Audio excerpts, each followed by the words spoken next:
Hello guys, welcome back डैक्स Rabbani YouTube channel.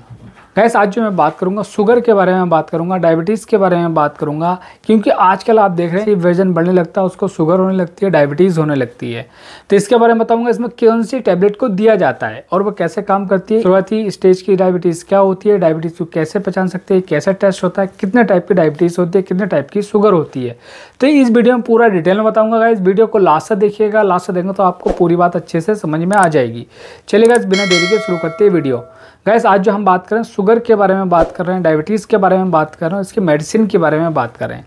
सबसे पहले हम शुगर के बारे में बात करते हैं। शुगर जो होती है, डायबिटीज़ जो होती है, दो तरह की होती है। टाइप 2 डायबिटीज़ होती है, एक टाइप 1 डायबिटीज़ होती है।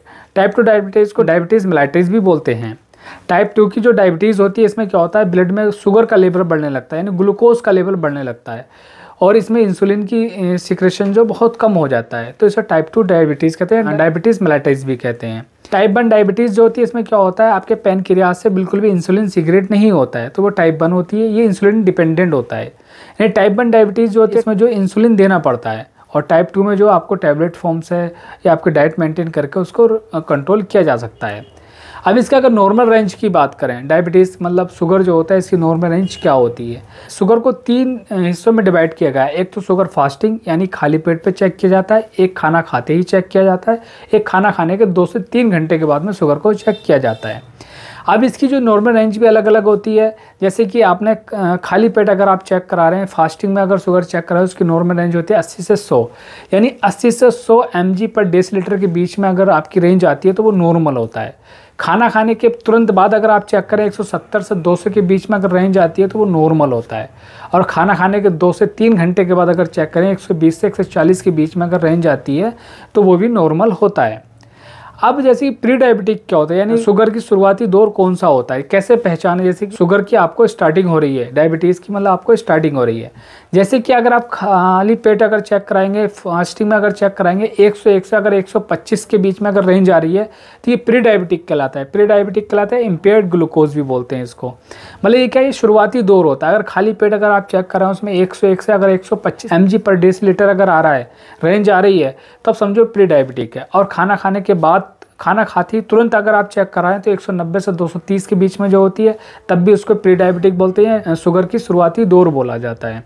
अगर खाना खाने के 2 से 3 घंटे के बाद अगर आप चेक करा रहे हैं तो 140 से अगर 160 के बीच में अगर आ रही है, तब भी वो उसको प्री डायबिटिक बोला जाता है इसकी शुरुआती दौर है, यानी डायबिटीज़ की शुरुआत हो रही है इसको। अब जैसे कि जो डायबिटिक पेशेंट होते हैं, जो शुगर वाले पेशेंट होते हैं, उनमें अगर आप चेक कराएंगे फास्टिंग में तो 126 के प्लस ही आएगी, तो उनको शुगर है। यानी उनको या तो 2 महीने से शुगर होगी, 3 महीने से शुगर होगी, या फिर उनको 6 महीने से, 1 साल से, या 4-5 साल से भी उनको शुगर हो सकती है। खाना खाने के तुरंत बाद अगर चेक कराएं 220 से 300 के बीच में आ रही है तो उसको डायबिटिक पेशेंट बोला जाता है, यानी शुगर वाला पेशेंट बोला जाता है। और खाना खाने के 2 से 3 घंटे के बाद चेक कराना है और 200 से प्लस अगर आ रही है, तब भी उसको डायबिटिक में यानी शुगर वाले पेशेंट में काउंट किया जाता है। ये तो मैंने आपको नॉर्मल रेंज बता दी, यानी खाली पेट आप कराएंगे तब उसकी नॉर्मल रेंज बताइए आपको, खाना खाने के तुरंत बाद कराएंगे तब, और खाना खाने के 2 से 3 घंटे के बाद कराएंगे तब उसकी नॉर्मल रेंज बताइए।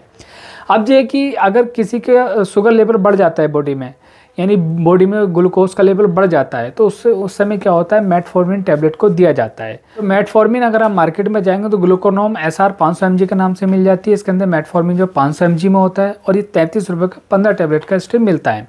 जैसे किसी को अगर कम शुगर बढ़ी होती है, ज़्यादा शुगर बढ़ी नहीं होती है, जैसे कि फास्टिंग में 140 या 150 के आसपास बढ़ी, तब उनको मेटफॉर्मिन दिया जाता है। अब मेटफॉर्मिन के अगर यूजेस की बात करें, किसकी चीज़ में इस्तेमाल में लाया जाता है, जैसे कि अगर किसी शुगर बढ़ी है, डायबिटीज़ 2 या डायबिटीज़ मेलाइटिस में इसको दिया जाता है। ब्लड शुगर को नॉर्मल करने के लिए इसको दिया जाता है। और ये औरतों में भी दिया जाता है। जैसे औरतों में क्या होता है, पीरियड नहीं होती हैं, पॉलीसिस्टिक ओवरियन सिंड्रोम हो जाता है, यानी उनको जो PCOS हो जाता है, पीरियड उनको नहीं होते हैं, तब भी उनको भी लेने की सलाह दी जाती है। अगर आप कोई शुगर पेशेंट है, उसकी लगातार शुगर बढ़ रही है, तो उसको क्या कॉम्प्लिकेशन हो सकता है। अगर किसी शुगर लगातार बढ़ती रहती है, उसकी किडनी फेल हो सकती है। अगर आप शुगर का ट्रीटमेंट नहीं करेंगे तो उसकी किडनी फेल हो जाएगी, क्योंकि शुगर वाले पेशेंट की किडनी पर बहुत ज़्यादा असर पड़ता है। अब इसके अगर जनरल साइड इफेक्ट की बात करें, जैसे कि आप मेटफॉर्मिन टैबलेट को लेंगे तो इसके जनरल साइड इफेक्ट डायरिया वगैरह हो सकता है, वोमिटिंग, नोजिया, पेट में कॉन्स्टिपेशन वगैरह हो सकता है। ठीक है, मैंने बताया आपको शुगर के बारे में, यानी डायबिटीज़ के बारे में, और उसकी एक टैबलेट के बारे में, मेटफॉर्मिन के बारे में। हो सकता है आपको पूरा समझ में आकर समझ आता, प्लीज़ वीडियो को शेयर करो, चैनल को सब्सक्राइब करें। ऐसे नई वीडियो के साथ मिलेंगे हम अगली वीडियो में।